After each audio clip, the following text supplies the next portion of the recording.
Thank you, everybody. Now I'd like to introduce the principal speaker for this evening, Clancy I from the Pacific Group in Los Angeles.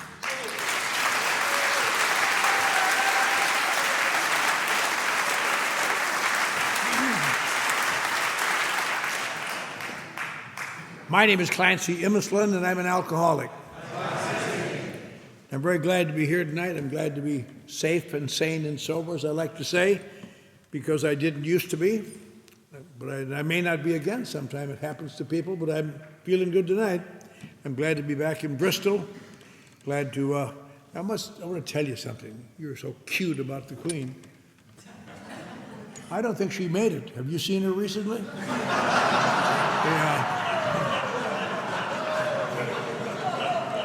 I didn't mean to hurt anybody's feelings. But there are two people back there from Ireland. They liked it.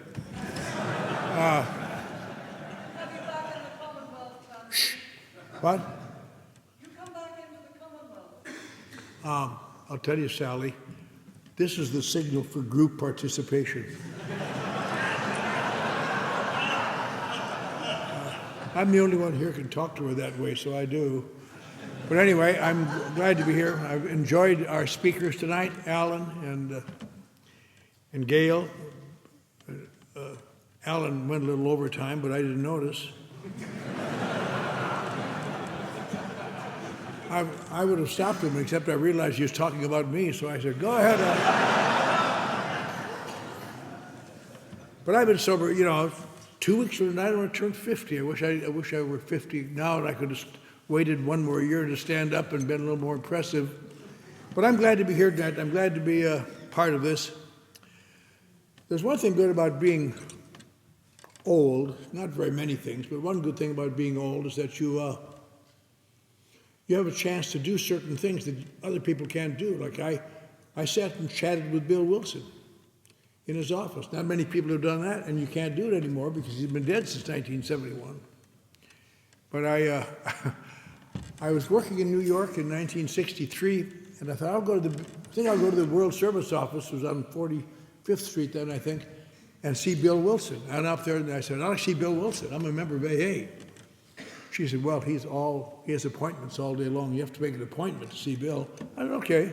So I was moping around, and pretty soon this big guy comes out. He says, you the guy who wanted to see me? I said, yeah. He said, my 11 o'clock appointment didn't show up. Come on in. So we came in and we talked, and I'm sorry to say that I think I did most of the talking. I was so excited to tell him all the good things happened to me, and I had my family back, and I got this job done. I think I could. Remember, his face kind of went, what does that mean? And then a couple of years later, some guy was sitting in my office boring me out of my wits, and my face went,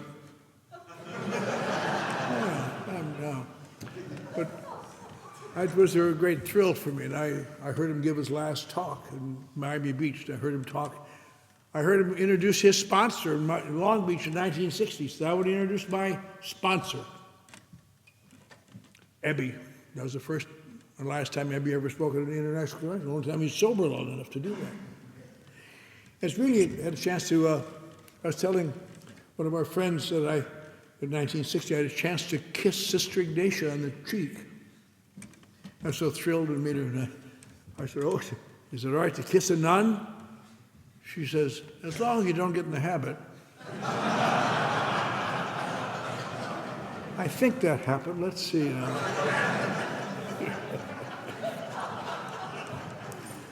But 11 years ago when I turned 70, my doctor started giving me iron tablets, which I guess is good for your blood if you're old or something. Thank you for sending up that sandwich to my room. Thank you. And I've been taking iron tablets. I don't know what it's supposed to do for you.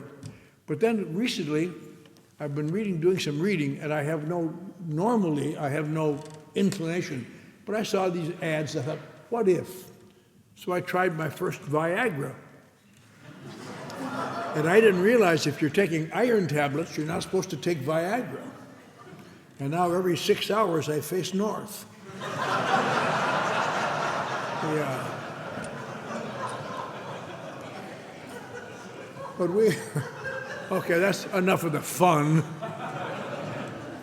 I want to talk to some of the newer people here tonight who are sober in their first year, their second and third years, because there are little things going on in AA now.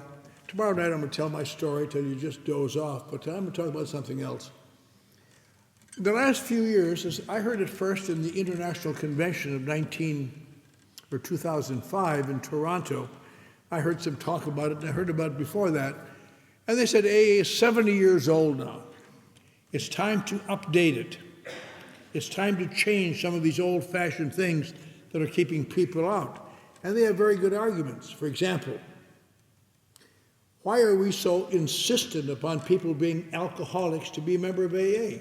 Most of the young people today, their problem is drugs. We're keeping out all kinds of people who really need help because we have this 1935 attitude, you have to be an alcoholic. Maybe it's about time that we open the doors to people and let people with other problems in where they can take part in our recovery. And it really is a good argument. And another argument they've been making is that it's a time to update the book. Good book, big book, good book. They just reprinted it.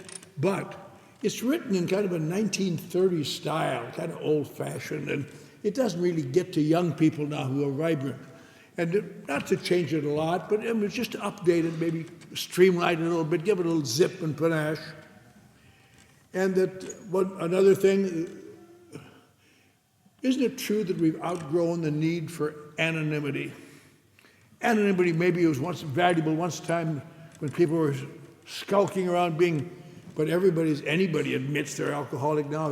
You have to be these movie stars come out of rehab and 5 minutes later they're talking about they're in Alcoholics Anonymous and people all over writing books. I saw earlier there was a picture there of Joe McQuaney, a good old AA member, but as he got on in years, he wrote a book explaining how he got in AA and what he was doing in AA, which violated that tradition desperately, but nothing seemed to happen to him. Isn't that kind of out of place?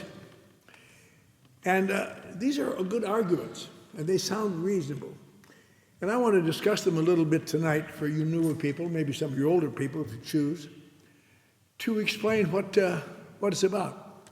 To understand why people must be an alcoholic to be a member of Alcoholics Anonymous is to look over the history of alcoholism. You know, there are written records of alcoholics of our type extant for 4,000 years, going back to 4,000 years, prehistoric times almost, describing these people who drink. At one time, they thought they were possessed by devils. They put them to death, and over the years, they tried all sorts of things, flogging them in insane asylums and jails and cutting off their arm. And England used to take all the drunks and send them to Australia, send them to the United States, send them to the colonies, get them out of here, maybe that'll help. And in all these years, there's never been any treatment for this particular type of alcoholic. Now, I'll tell you what there seems to be two types of alcoholics, although we never talk about it much. But there seems to be a type of alcoholic who drinks and gets in trouble and has problems, and something happens that really threatens his or her security. They lose a job, or they lose a family, or somebody dies, and they quit, and they never drink again. And I know several people like that. And there's another group of people who seem to be alcoholics by the way you measure them. They drink and get in trouble, raise hell, and something happens that really threatens their security. Maybe they lose a job or a family or somebody dies, and they quit. But they always begin to drink again. And they quit again, and they always begin. This type of alcoholic, as the alcoholics that have baffled people, no matter what they do, what happens to them, no matter what warnings they get, they will always drink again. And when I was a little boy, there still was no answer. There was still no treatment for these kind of people. And somehow AA came along. These two guys met, as Alan talked about. They started something. They didn't know they were starting AA. They just thought they were trying to stay together in the Oxford group and help each other stay sober. But as it gradually they grew, but something happened along the way that began to be startling. Because there's nothing really in Alcoholics Anonymous that isn't found elsewhere. Alcoholics Anonymous It's got a lot of good stuff, but you can find it in all sorts of places. What in the world makes Alcoholics Anonymous work? And you go back and look at it, this Bill Wilson, this guy who got sober with this strange spiritual experience and thought he had some calling to help drunks. So he spent months of trying to help drunks and bring them to the Oxford group meetings. And I don't know if you know what the Oxford group was. That was kind of a high-grade spiritual search. Better type people sat in each other's homes and tried to find spiritual understanding. And Bill Wilson would bring these old dreadful street drunks into these meetings. You know, these people, I believe you're vomiting on my shoes, sir. You know, and one of the things we don't often publicize, but eventually in Akron, the Williams folks sent a letter to Bill Wilson asking him not to bring their alcoholics to their meetings anymore. We don't often talk about it, but they got thrown out of the meeting. Some years later, they wrote a big, long letter about men. But anyway, Bill Wilson thought he had a calling to help these people. And he'd bring them to these meetings. Some of them he'd take home and put them up over the night. And not anybody ever stayed sober. He would tell them about God. You got to find a God the way we found in the Oxford group. And nobody ever stayed sober. And he got up one morning, you know, after about 6 months, and the guy he'd brought home the night before had taken off, took some stuff out of the kitchen apparently to sell for wine, and just took off. And he looked at his wife, who'd been a pert little society girl, now old before her time, graying hair, putting on her old sweater with a patch on the sleeve to go off to be a clerk in a second-rate department store. And he just had a wave of revulsion, apparently. He said, Lois, for 6 months I've been trying to help these people, and I haven't been able to help anybody. And you've been working and trying to support me, and I've done nothing. I've been a bum, a leech. Lois, I'm done trying to do this. I'm not going to do this anymore. I'm going to get a job somehow, and I'm going to support you. I've been working for 6 months to try to help people, and not one person has stayed sober. And right then, your life and mine hung by a very thin thread, I'll tell you, an awfully thin thread. And she turned to him and said something that changed the course of history. I was having lunch with her some years ago in Connecticut. I said, Lois, how did you ever think of that answer? My God, you changed the course of life. She said, I don't know, it just seemed so obvious to me. It didn't seem like any big deal. He said, I've tried to help people for 6 months, and not one person has stayed sober. And she said, you did? Yes. Oh, yeah. That's why old-timers don't have much hair in front. Just go one thing after another. So he kept going, and we all know how he got a job. And he talked to Dr. Silkworth about his lack of ability to help anybody. Dr. Silkworth says, I think you're making a big mistake trying to preach God to them. Alcoholics, drunkards don't want to hear about God.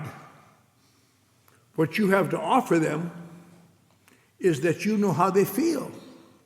That's what's sensational. He said, oh, that's a good idea. I'll try it sometime. And he got this job out in Akron, Ohio, where he's going to get some stocks together and it's going to be a big deal and be president of this company. And the deal blew up in his face and everything went to hell, and he knew he'd never get another job. And he stood in the hotel in Akron, had $10 in his pocket, and he could either pay his hotel bill or buy a train ticket home. And over here I stood in that very place some years ago, tried to recreate it in my mind to see what it was like. And over here was a little door with a curved sign over it said cocktails. And as he wrote later, he said, I knew if I just took a couple drinks, I could think of a solution. And he started, and I'll tell you, again, we're so close to being crazy tonight.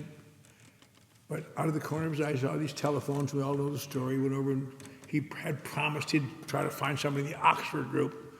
And he made a call, and apparently the first guy answered the phone, some minister. He said, I'm a rum hound from New York, Bill said. I got to talk to someone from the Oxford group. And the man said, I don't know what you're talking about. I'm trying to write a sermon. Please don't bother me. Hung up. And he called somebody else, and nobody didn't answer the phone. And he called somebody else who didn't have any answer for him. And he called somebody else who didn't answer the phone. And I don't know about you, but knowing me, I would have said, well, I did what I could. I did the best I said. I did it. But he saw one name on there that was kind of funny, Walter Tunkett. That's a funny name. I'll call him. And he called him, not Walter Tunkett, Walter Tunk, was it? Huh? Tunk, yeah. What? What'd you say? You're welcome.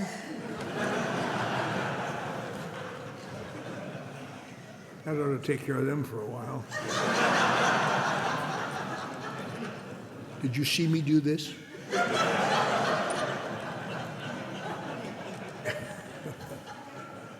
I don't know why I'm never invited back anywhere. I try to be nice. So I have to wait a couple of years sometimes. But anyway, so he called him and he said, funny, he told about a woman in his parish who he knew whose doctor had just admitted he was an alcoholic to her, and they were concerned about him. He was a member of the Oxford group, but he was a drunk, and he said, wait there and I'll see if I can reach her. And Bill Wilson waited in this telephone booth, and thank God she was home when he called her, and she said, well, let me see if I can get a hold of the doctor. And she called the home, and the wife said, no, he's drunk, laying underneath the coffee table. I don't think he can talk to anybody today, but maybe tomorrow. So they all got back to Bill Wilson. Thank God he didn't leave before he got the message. And she told him how to get to her house on the streetcar the next day, which turned out to be Mother's Day. And so on the next day, Bill Wilson went out there to talk to a drunk, although he didn't think it would do any good. And Dr. Bob, the other guy, his son drove him out with his sister and his mother. And most of you know this, but some of you may not. Dr. Bob had a son and a daughter, and the son was 16 years old that day, and the father was too drunk or too hungover to drive, so he had the son drive him out. And he later became married an alcoholic and became an active Al-Anon.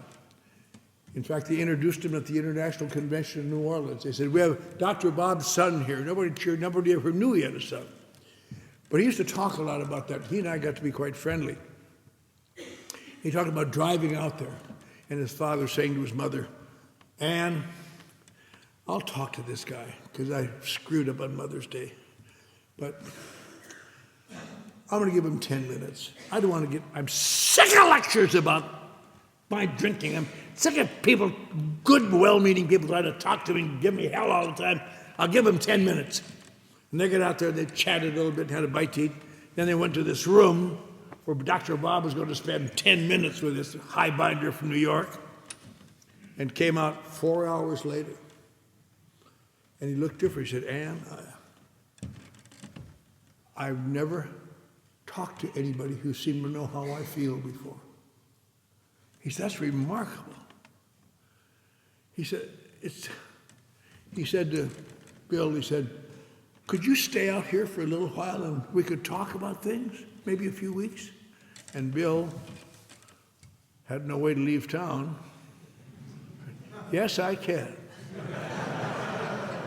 So they got together and they talked about spiritual values of the Oxford movement and how the deep beliefs will help them stay sober. At the end of 2 weeks, they both were exhilarated. And Dr. Bob said, Bill, this week is the National Convention of the American Medical Association. I was there last year, and I got so drunk they laughed at me and ridiculed me. I'm going this year, and I'm sober, and I'm going to show them what's what. You stay here with my wife and kids, and I'll be back Monday, or Sunday night, perhaps. And away he went. And on Monday morning at 6:30 in the morning, the phone rang. It's Mrs. Smith. This is the doctor's nurse. I'm so sorry to tell you this. They carried him off the train today so drunk he couldn't walk. And the station agent called me, and I went down and I got the cab driver to lay him on the floor of his office. And I feel so sad because I know he was trying so hard and you had such high hopes. He said, I don't know what to do. Mrs. Smith said, I'll take my friend, Mr. Wilson, and we'll come down and get him. So they went down, got this drunken, I'm so sorry. The way drunks are, it's sickening. I'm so sorry, I'm so sorry. They took him home and put him to bed. Cried. Everybody was just sick of his crap. And one morning he woke up again and said, well, Bill, what day is it? I said, Wednesday, Bob. He said, oh my God. Wednesday, I got to do a cancer surgery today. And look at my hand. I can't hold a knife. My God, I'll lose my license. I don't know what to do. And so they got him up and bathed him and dressed him. Bill gave him a little booze to settle his hand. And away he went to the hospital to do his operation. He said, I'll be home about 1. 1 o'clock came, he didn't come. 2, 3, 4. Everybody knew where he was. The drunken son of a bitch was out again. And all of a sudden he pulled up at about 6 o'clock and came in the house, bounding into the house, cold sober. He said, boy, do I feel good. I said, where have you been, Bob? He said, I've always felt it in that Oxford group, they talk about making amends. And I never thought a doctor should have to make amends. But as I was doing that surgery today, it became clear to me, I'm just a human being. So I've been all day making amends to people, and I feel great. But he and Bill talked and they realized discussing spiritual values is not what had kept Bill sober. What had kept him sober was trying to help people. So instead of getting into another discussion about their spiritual growth, they found somebody up in the Akron hospital to go try to help, a drunken lawyer who had moved there from Louisville. And they talked to his wife. They said, we'd like to talk to your husband about how we used to drink too. And she said, yes, I'd like that. She went in to tell him. I heard him speak years ago, Bill D, his name was. He said, I was laying in that hospital bed in Akron, and my wife came in and told me there were 2 men who wanted to talk to people about drinking. And I said, no thanks. I've had enough people talk to people about drinking. I'm sick of people talking to people about drinking. But my wife's a strong woman. So I talked to them 2 men, and they never talked to me about my drinking once. They talked about their drinking and how they felt. And I never heard anybody describe me like that. I'm so impressed, and I stuck with them guys, and I've been with them ever since. And became number 3. Then they tried to help a few people who didn't want to be helped. I'm not going to go into a long history here, but just kind of a funny little anecdote. They got a hold of one guy, young guy, 29, I guess his name, he was. And they thought he probably wasn't old enough to be an alcoholic yet, and how old he had to be, not like you young pukes. I want to say one thing. A lot of young people here tonight, and maybe nobody tells you this. I come from a big group in Los Angeles. We have a lot of young people. And I'll tell you something. If you're like the young people in our group, you are the future leaders of Alcoholics Anonymous. And I'll tell you something else. I'm really glad I'm going to be dead. Anyway.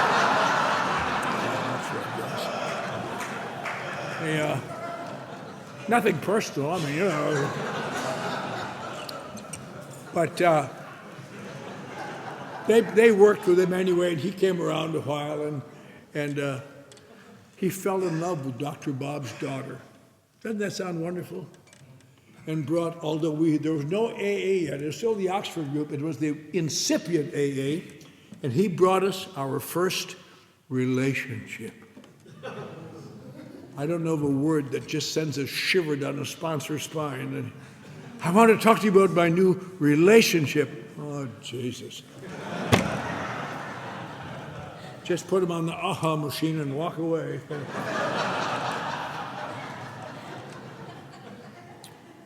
But they got married. Now that sounds wonderful, doesn't it? That happened in my family. My youngest daughter fell in love with the guy I sponsored, and they decided to get married. They asked all her sisters and her mother. No one asked me, because what does the father know? So they got married. Now I want to give you the absolute epitome of mixed emotions. Watching your daughter go down the aisle to marry a man whose fifth step you've heard.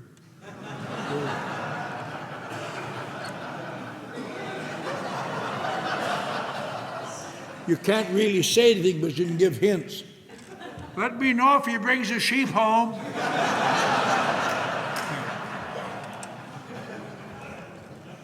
But they got married, and so they said, Ernie, you don't have to go with us anymore. You stay home, take care of your wife, hold a job, take care of your wife, and after you get your feet in the ground, you can come help us some more.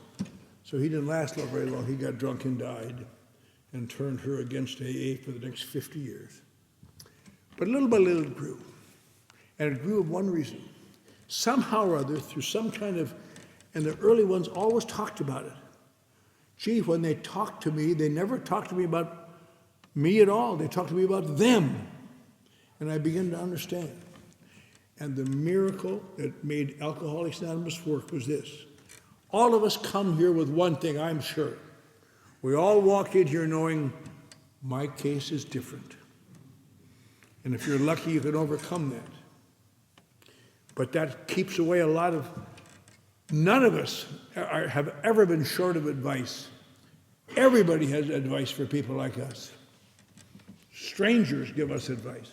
Passers-by, think you ought to go to rehab. And you just shine it on after a while. But if you can find someone that you believe knows how you feel because they have the feelings that you thought were the only ones, you were the only one that ever had it, it gets through that defense. It is that phenomenon of Alcoholics Anonymous called identification. And that is what makes AA work. We have no new data here, but we have a way to get through the wall that keeps the data out. And that really is what it boils down to. A good example of that, in the late 1950s, a friend of mine named Jim Willis, he was a gambler and a drinker. And he would take his gambler friends to AA to see if they could learn the steps. And I don't want to hear it. All they ever talk about is their damn drinking. I don't want to hear that crap. So he wrote to New York and became the first person to ever get permission to use the 12 steps outside of AA. And he formed Gamblers Anonymous. And it really took off. To this day, it's the most successful of all the non-AA programs. Then some guys I knew in North Hollywood said, yeah, maybe that'll work for my friends, they're narcotic addicts that won't listen to AA. So they got permission to start Narcotics Anonymous. And somebody in the west side of town started Cocaine Anonymous. And somebody in the mid-Hollywood area called Overeaters Anonymous. All these big four started within just a couple years of each other, all by people in AA in Los Angeles, all who had alcoholism and something else. And that's why, because they had to have some place where they could bring somebody who would identify with what was going on, not be able to say, well, I'm not like that. I'm not a drinker. I'm a gambler. I'm a narcotic addict. I'm hip, slick, and cool. I'm overweight, but I'm not an eater. I'm not an AA. And I never really understood what that was all about till I was about 2 years sober. When I was about 2 years sober, I was on fire now. I suddenly, after slipping for 10 years, I stayed sober. And boy, and I was talking at the club one night on obsessions. Not the recovery from obsessions. I hadn't advanced that far. Just the obsessions. And some woman came up, rather stout woman came up first. She said, oh, that was wonderful. She said, I've just started a little organization called Overeaters Anonymous. We meet over in Olympic Boulevard. Would you come over and talk to our ladies today about the obsessions, on Sunday, about the obsessions? I said, sure. At that time, I weighed about 130 pounds and skinny. Give the girls something to shoot at. So over there, there's about 10 fat ladies sitting around the room. And I gave them a great talk on the obsessions. You know, they went. And I sat down, I thought, I really helped these girls. And then they had a little sharing session. And I couldn't believe what I was hearing. Woman over here Her son had just turned 10, and he was at a military school in Long Beach. She sent her husband down to pick him up while she got the birthday cake all fixed up. She said it looked good, so she tried a bite. And she said, I'll just try a little piece. By the time they got back, she'd eaten the whole cake, and she felt terrible. And I didn't say anything because I'm too nice a guy. But I thought, Jesus, just have a piece of cake and forget it. What the hell's wrong with you?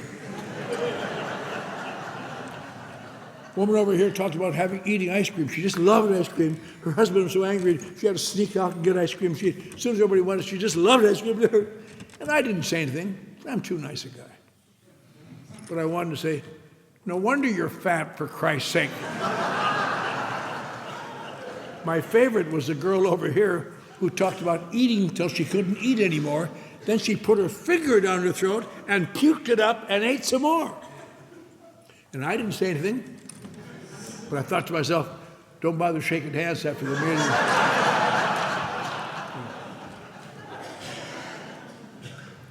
I'll tell you, what was the difference? I understood exactly what they were saying, and I felt sorry for them.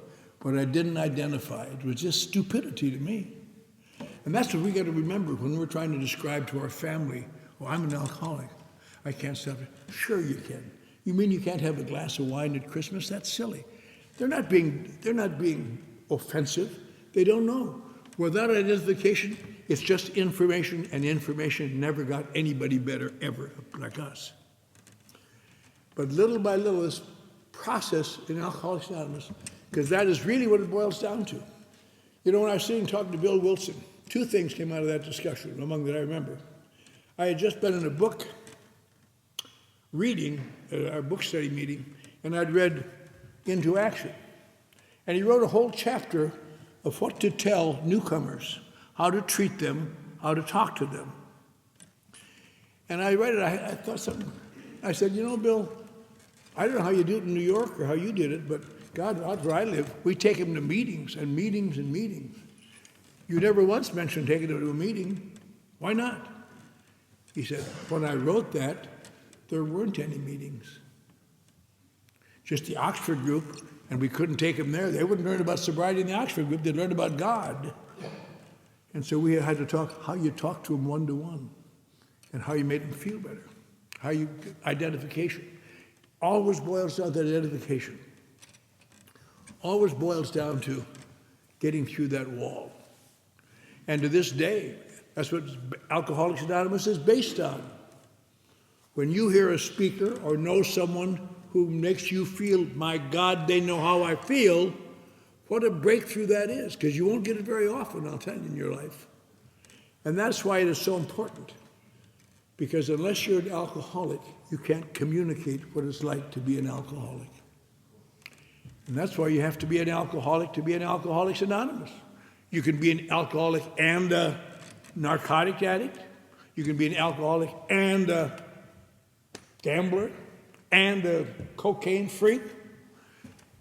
You can be an alcoholic and twist baby chickens' necks for all we care. But you got to be an alcoholic. That's what. Without that, there's no identification. It's just information. Now, I've been working with addicts for over 30 years. I think I know more about addiction than most addicts. But if I go to a meeting and there's some addict gets up there at an AA meeting and talks about his addiction, it's just information. Just information. It's not interesting. Sometimes they tell good stories, but it has nothing to do with recovery. You get more out of some boob about a week sober, get up and say, I've been drinking a long time, and Fred there been trying to help me. And I'm going to meetings, and he's helping me, and he seems to know how I feel, and I'm staying sober. Thank you. You better know how you feel, baby. Identification. And that is why we have this thing called singleness of purpose. Alcoholics Anonymous is designed to help people who suffer from alcoholism. Of course, one of the great outs in AA, you hear people say in the meetings, look at the third tradition, said the only requirement for membership is a desire to stop drinking. I've got a desire to stop drinking, whether I'm an alcoholic or not, so I can do whatever I want to. And then how do you overcome that? Then you got to remember, the 12 traditions, as we read them, are abbreviations of the real 12 traditions, which are in the back of the book, but the way they were originally written. And you read that third tradition, it says a little bit different. It says, we want to help all those who suffer from alcoholism. And when they abbreviated it, they had no idea that someday non-alcoholics would try to sneak into AA. Christ, you can't get alcoholics in, why would non-alcoholics want to come? But that's what it's about. It's identification. So it isn't a matter of being proud or snubbing people or trying to put people down. It's a problem of our job is to help that next group, man or girl into the room and sits down and help them identify that there is hope. That's what we're here for. Everything else is secondary. That's why when some guy is drunk in the meeting and raising hell, take him out of there. Because our job is to help the man who is new, the woman who is new, and give them some place where they can learn about AA. Kind of interesting to remember that the first meetings of Alcoholics Anonymous as such really had one goal. They wanted a place where they could bring newcomers and prove there were other people staying sober. Nobody would believe it, because nobody's staying sober. So I guess it's safe to say that probably we should not get rid of that admonition of alcoholics, helping alcoholics, because without that we have just the same old information that never helped anybody for 4,000 years. The great example, I won't go through this quickly.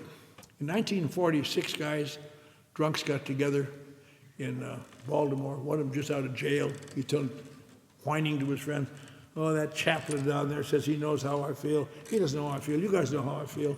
Yeah, we all know each other, but we're all drinking ourselves to death. Maybe we could all help each other stay sober. So they wrote up a little constitution. They're going to help each other. They called themselves after George Washington, the Washingtonians. And everybody laughed at them. You drink and puke. You can't keep yourself sober. How are you going to help somebody else stay sober? But they stayed sober. And in a few months, people came from Philadelphia and Washington and started little groups, and in Boston and other places. At the end of the year, they had hundreds of people staying sober, basically on the A-type aspiration. In the second year, they grew.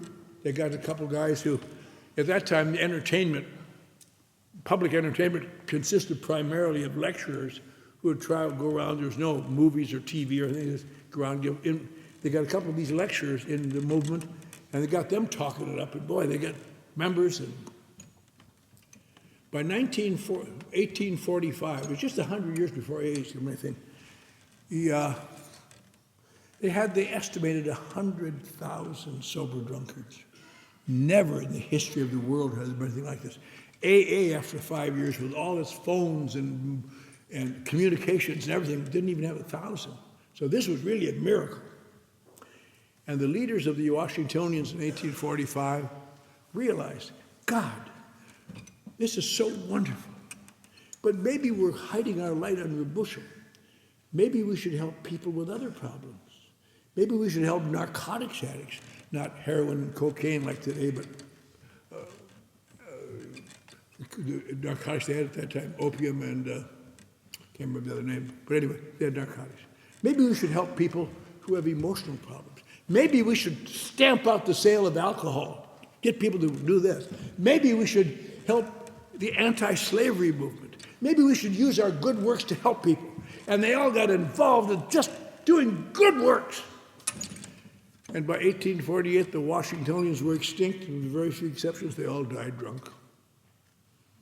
I had a book written in 1861 by one of the few members. He said, we were doing so well, but after a while, nobody ever seemed to want to talk about drinking anymore. They wanted to talk about what they were trying to work on. And one by one, they left. And Bill Wilson had never heard of these people. That's how extinct they were. And he wouldn't have heard about them except he started the grapevine to try to get AA going again, but it's coming apart in the 1940s. And a doctor in North Carolina wrote this story for the grapevine and told him about it. And he said, my God, that's what's happening to us among the big things.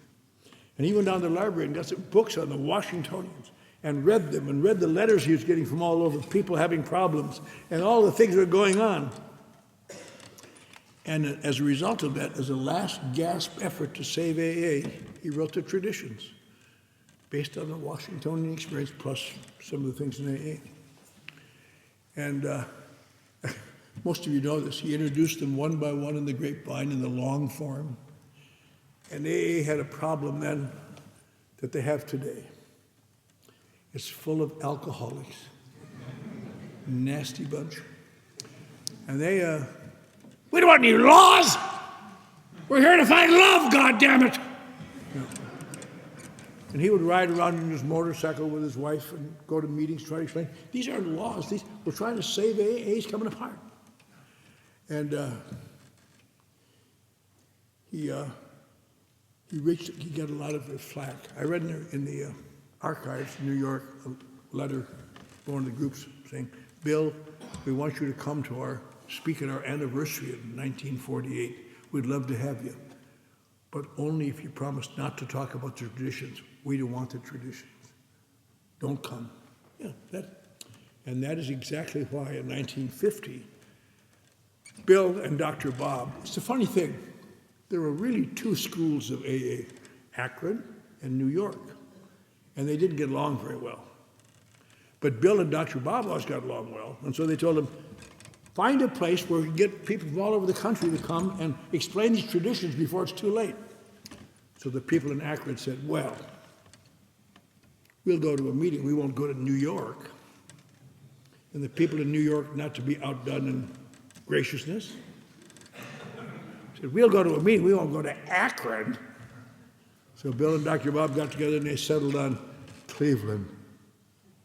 So in July of 1950, the first large group of alcoholics of our type in the history of the world got together in Cleveland, Ohio. And I have the tapes home of that convention. The quality's not very good, but the quality of what they said was very good.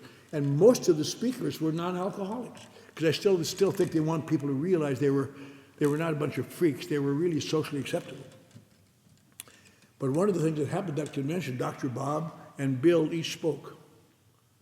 And this is a part of what we're talking about. But Dr. Bob was dying of cancer. And they said, you probably don't want to talk, Bob. You're so sick. You know, I've got to talk. I'm 15 years sober. I'm the second oldest sober person in the world. And he was such a communicator. He believed so much. And so that day, his son on one side, another guy, took this tall, gaunt man to the podium.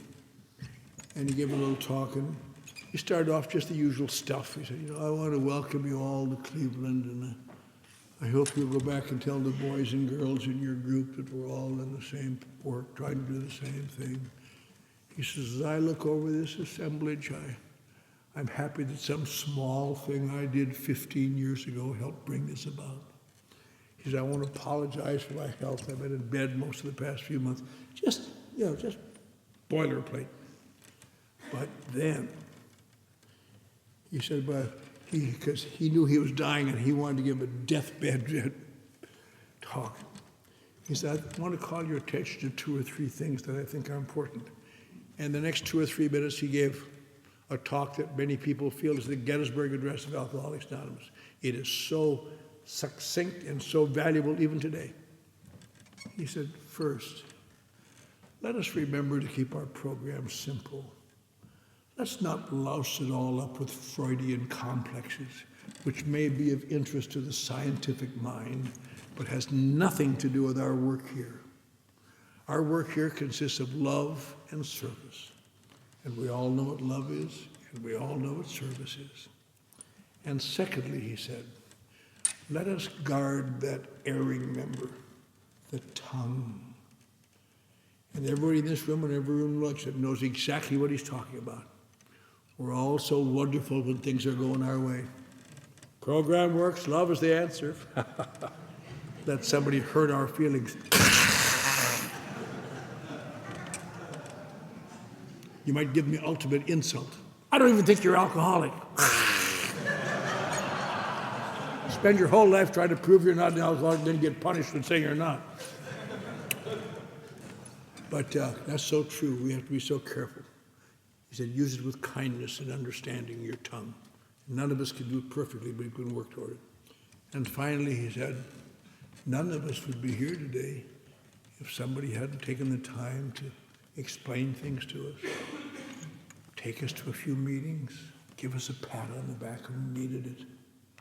Let us never reach that stage of smug complacency when we are too busy to help our fellow suffer in the blackness of alcoholic despair. And said, thank you. He sat down and was dead shortly thereafter. But I'll tell you how important that is. That speech is on the wall of the World Service Office in New York as you come out the elevators, right there. It's still the biggest thing, because it really is true. But in that convention, finally, they had 6 young guys. I don't know who they were, Jim, Bob, but you could just feel their tails wagging. They were so exciting. They each took 2 traditions and said, I was explaining about the traditions. These are not rules. These are not laws. We have no ways to punish you. There's no AA police, but these are ways to save AA. Just and explain them, you know. And they did a good job. And there's only one thing. Some of us old-timers think they may have made a mistake when they didn't have any AA police. In Los Angeles, as unfair as it is, I am known as a dictator-type sponsor. They say that I tell people what to do. I don't share with them. I say, you're going to this goddamn meeting and you're going to go to it every night. And I explain to them, I'm not a dictator. To be a dictator in AA, you have to have the absolute cooperation of the dictatee. All he ever has to say is, screw you, and the dictatorship is over. I think it would be nice if we had people who could come at night and say, did you say screw you to your sponsor? Come with us to the camp. But they voted the traditions in. And here's a funny little sidelight. Bill Wilson apparently did not still think he had the votes to pass it. And he wound up the readings by saying, well, we've all heard the 12 traditions read. Seeing no objections, we accept them. And thank God, because they've saved our organization. They're very valuable. But that's why it's so important to have identification. That's the same thing that made the Washingtonians work and that destroyed them, the lack of identification. The second thing is the book. To make the book a little more, I won't take so long on this one. I know some of us want to get home and count the flowers in the wallpaper. I got up to 185 in the room tonight. But the book is a nice book, but it's kind of old-fashioned, kind of not so very valuable anymore. And sometimes the people say things like, why, this book is a miracle. Of all the misused words AA has, miracle is used the most often. Everything is a miracle. Remember a few years ago, I was sitting in a meeting and I heard this old goof get up there and said, I got up early this morning and I looked in the eastern sky and the sun was coming up and I said, it's a miracle. I've been given another day of sobriety. Why don't you get up early tomorrow and have another one, you old fool? Miracles are supposed to be things that are inexplicable, not explainable. Miracles are supposed to be things that are just miraculous. Why in the hell would they call this book miraculous? Well, maybe a couple of reasons. One, this guy was 3 years sober when he wrote it. Had no background in psychology, abnormal psychology, medicine, nothing. Now, if you're new tonight, you might think, my God, 3 years sober.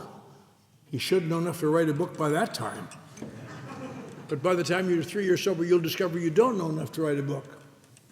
By the time you're 5 years sober, you just try to be nice to people 3 years sober. Hang in there, Billy, you're doing a good job. By the time you're 10 years sober, you hate to send people 3 years sober to get your coffee. Was that 1 cream and 2 sugars or 2 sugars? Oh, never mind, I'll do it myself. By the time you're 20 years sober, you hate to have people 3 years sober unattended on your property.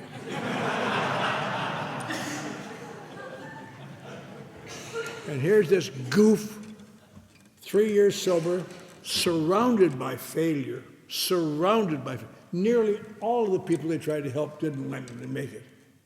In fact, the touching thing, he got these stories in the back of the book to fill it up a little bit so they could charge a little bit more. And most of those people drank again. They weren't like the Christians in the catacombs. They were like you and me without much help. I don't think they were bad people, but I think many of those people did not realize you had to keep doing it after you felt better.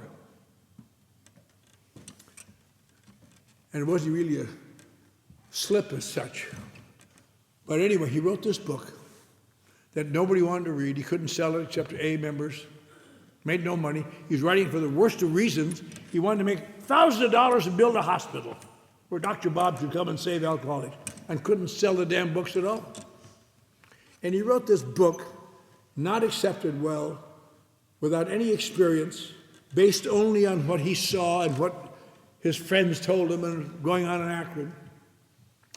And that book, written in 1939, what's that, 69 years ago, has changed more alcoholic lives in the past 69 years than all other therapies combined in the history of mankind.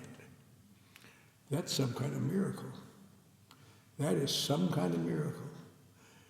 And the book has become, in some areas, kind of a, almost not even an AA book anymore, some kind of a magic thing.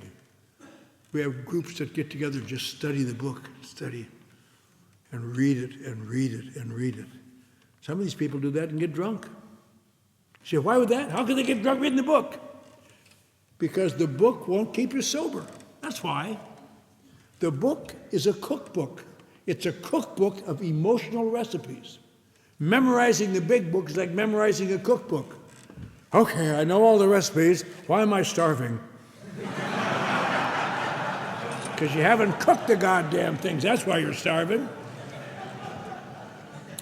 And you have to, the book has to be done. It has to do these things. It's very glib. We can talk about it forever in a discussion meeting, but it's something else to make an amend to somebody who hates you. It's something else to confess to people who wonder if you're going to keep their mouth shut or not. Did you know I used to be married to a sheep outside of Butte, Montana? That's not my inventory. I never went to Butte, Montana.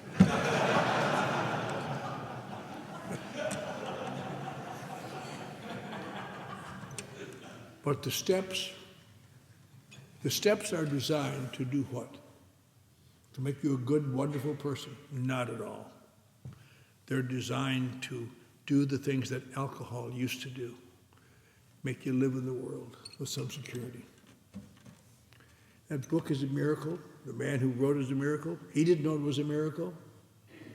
But the odd thing, that one of the aspects of that book that is so strange, when I first got sober, the first time I came to AA in beginning of 1949, that's a long time ago. I was just out of college, I just come out of the war, and I got to learn to drink in the war, and loved it, got to drink too much.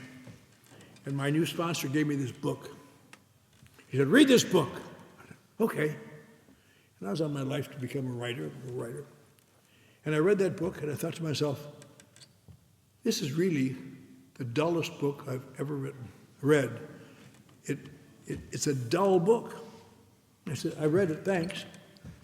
Some years later, when I came off Skid Row, and I got a new sponsor, I said, I want you to read that book. And I said, I read the book, thanks. He said, well, read it again. So I read it again. By this time, I'd been a successful writer, writing advertising and commercials, and looking for some action. And you read that book, and I thought, I made a terrible mistake. I misjudged this book. It's much duller than I remember. I mean, I wrote, say, take this action. You read this book, waiting for some action. If you are thorough at this stage of your development,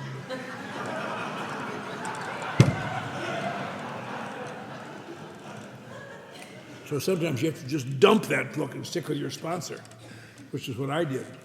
But the miraculous thing about that book is if, as you stay sober longer, the book gradually gets smarter year after year after year. I don't remember that being in there. What a good idea. Yeah. I thought my sponsor made that up. And I'll tell you, that book is a remarkable thing. It outlines alcoholics like us and gives us actions, what to do about it, and we must take the actions. And there's a lot of conversation in there too. But they say, what's a badly written book? It is not a badly written book. It is a plainly written book. It has no exciting parts really, but it'll save your bacon. And if you can't quite accept it all, stick with your sponsor till you can. Because if you stay sober a while, that book is going to be so smart you can't believe it. And people want to change that book. A lot of new people especially. Let's change the book. It's out of date. It's not written as a novel. It's not written as an exciting moment. It's written as an emotional cookbook. That's like saying, take an old cookbook of good recipes and let's update it. Let's take all the fats out. So what do you wind up with? Nothing. I always tell people, tell me, maybe you ought to change the book. I say, why don't you do this? Why don't you dummy up a book with the changes you think should be made? And let's try it on some alcoholics and see if it works. And if it works, we'll try it. But they don't want to do that. They just want to change this book. They want to change the only thing that's ever worked for people like us to something based on their 20 minutes of sobriety they think should be done. And I firmly am one who believes that when you show me a book that works better, we'll do that one. But till then, this one is going to stay the way it is, at least in my group, and I'm going to fight for it. So that's why you really have to be an alcoholic to be an AA, and have to, why the book is good and best and better and best. The last thing, I talk about anonymity. Why do we have to remain so anonymous? For God's sakes, you hear all these people breaking their anonymity and they're doing well, and it gives people, well, in passing, I should say, these actors who come out of treatment centers talk about going in AA, they never stay in AA. They all get drunk. There's about 4 good actors staying drunk, and staying sober, and you would never know who they were because they don't talk about being in AA. That's just, every time you get a traffic ticket, you go to rehab in Hollywood. Kind of a joke. But I got a good introduction to that when I was new in 1958. There was a woman who wrote a book called I'll Cry Tomorrow. She had been a famous singer. And in there, she talked about being an AA, and her sponsor said, don't put that in there, Lillian Roth. Don't put that in there because it's a violence. Oh, she said, I'm going to help AA. When they know that Lillian Roth goes to AA, they'll want to come. And a couple of years later, when she was laying face down drunk in Palm Springs, vomiting up her pills and booze and sticking to the sidewalk, I don't know what people thought about AA then, but I don't think she helped them much. Then the next year, John Barrymore, very famous actor, his daughter, Diana Barrymore, wrote a book called Too Much Too Soon. And she took it a step further. She not only had been helped by AA, but she was now able to drink wine with dinner. And then next year she died in a drunk tank in Malibu, and I guess what they thought about that. But I have never seen anyone who violates this tradition thing profit from it, ever. There's a reason for that. But I should explain to the new people. Let me explain exactly what anonymity means. Now, because of the nature of my work in Los Angeles, and I've been doing it a long time, I'm interviewed often on television on the subject of alcoholism and addiction. And I've been on radio and television, and a big, long article about me in the Reader's Digest a few years ago, and on the papers a lot. And people say, you're breaking your anonymity by saying that you're a recovering alcoholic. No, I'm not. That's what I am. I'm a recovering alcoholic. There's no mystery. Anonymity consists of me never mentioning that I'm a member of Alcoholics Anonymous. I can do it in a group. In fact, it's kind of funny sometimes people, so in groups, meetings, do you want people to know their last name? My name is Bob J. Call me, I'm in the book. Tim. Dr. Bob said once upon a time, people who maintain their anonymity in the group are violating the traditions as much as the person who breaks their anonymity outside the group. Because we're not here to pretend we're not alcoholic. But you can't mention AA outside. They used to have when AA was newer in the 1960s, it used to be kind of a common thing to have people go on the radio and talk about being AA. And of course, you could never give your real name. I went on several times. I was known as Alcoholic Al.